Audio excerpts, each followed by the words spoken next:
Hello my beautiful geniuses. Shalom. So I want to tell you the tragic history of the beautiful Israeli princess. Michal was a daughter of King Saul and madly in love with one of his handsome soldiers called David. Michal begged and begged her father, King Saul, to give her David as a husband. So David ended up paying a bride price to take ownership of Michal as his wife. And then King Saul got paranoid about David and thought he was going to take over as king. So he sent soldiers to kill David. Michal rescued David by telling him, "Jump out the window, run far away to another land because my father is sending soldiers to kill you." Anyway, what happened next was David escaped to another land, but unfortunately he never bothered to call for Michal to come and join him in that land. Instead, he had lots of wives and girlfriends. Then what happened was he eventually ended up returning to Israel,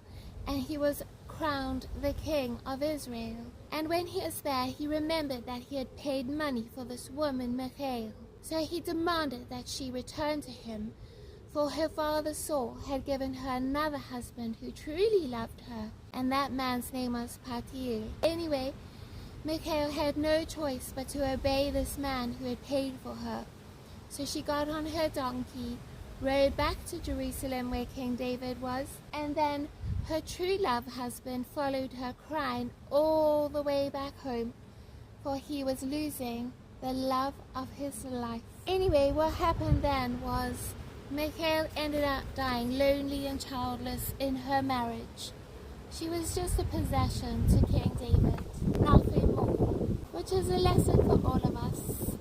If your boyfriend is not treating you like the princess you need to be treated like, if he's not decent, if he's cheating on you, if he's taking drugs, if he's messing around, you don't want to marry someone like that. You'll end up lonely in your marriage, trapped there forever, and not able to find your true love. So you might love them, but let them go. Anyway, that's the tragic story of Michal, who fell in love with King David.